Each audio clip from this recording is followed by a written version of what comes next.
Hello, friends, and welcome to Pathologic Volume 7, Episode 22, where we'll be taking a look at what I consider to be one of the foundational puzzle types.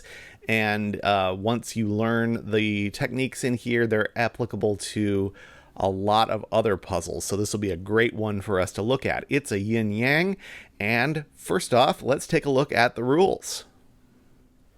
In yin-yang, we place a circle into each cell of the grid, some white and some black, such that all circles of the same type lie in cells forming one orthogonally connected area.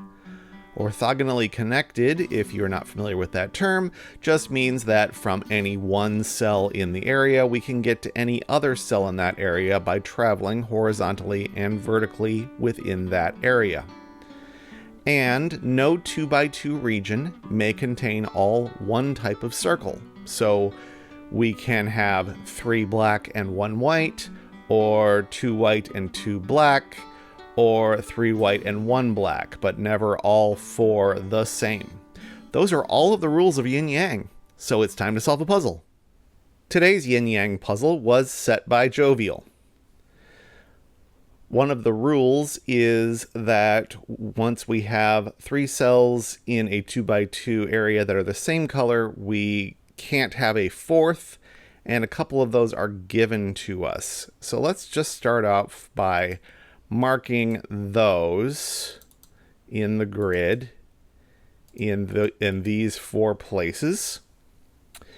And we know that like colors must eventually connect to one another in an orthogonal area. So we can, in fact, draw basically a line from there on out to meet the rest of the puzzle in all of these cases. So I probably can continue using those 2 facts for a while, but I want to go over a couple of the lemmas that can be discovered in this genre because they are often the starting point. I think in this easier one we might not even need them, but they're really good to know. One considers the outside of the grid, and the finding is, let's give an example. Could there be a white circle anywhere in this area? The answer to that is no, because if there were, it would need to meet up with this white circle. And in so doing, however we did that, we would cut off this black circle from this black circle. So to generalize that, whenever we have 2 circles of the same color on the outside of the grid, there must be an unbroken series of that color of circle connecting them in one direction or the other. So these 2 black circles must be connected via this string, because if they were connected any other way, we would end up with a white circle somewhere in the middle, and that would break the puzzle. If we didn't have any given white circles around the outside, we wouldn't know if they were connected this way, connected this other way, or both.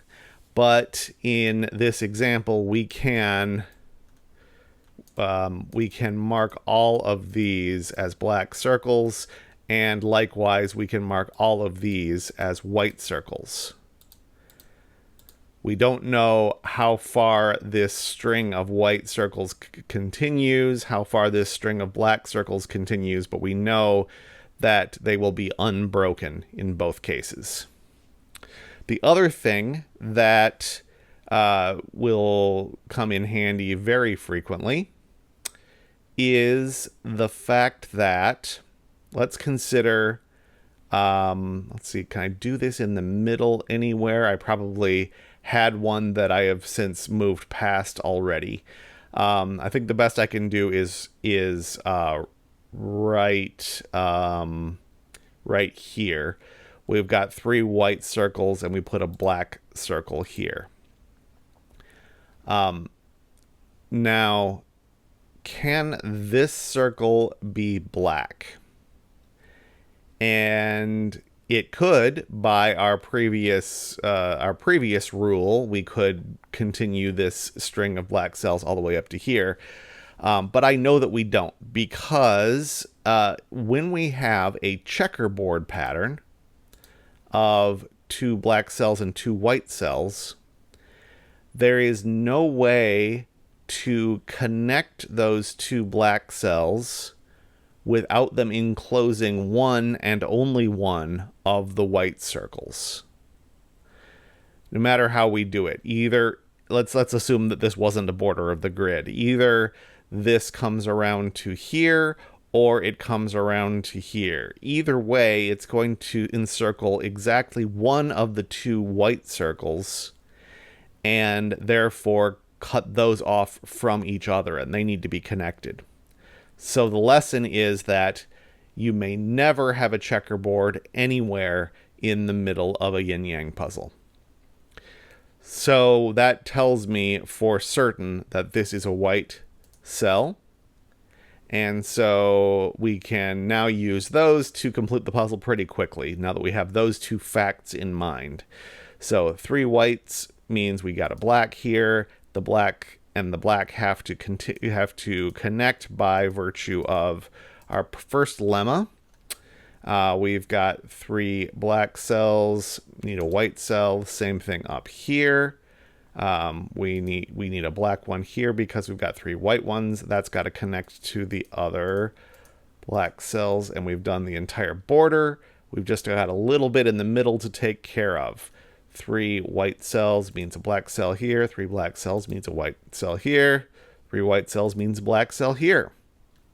This little L can't be isolated from the rest of the black circles, so it needs to come down this way and connect up.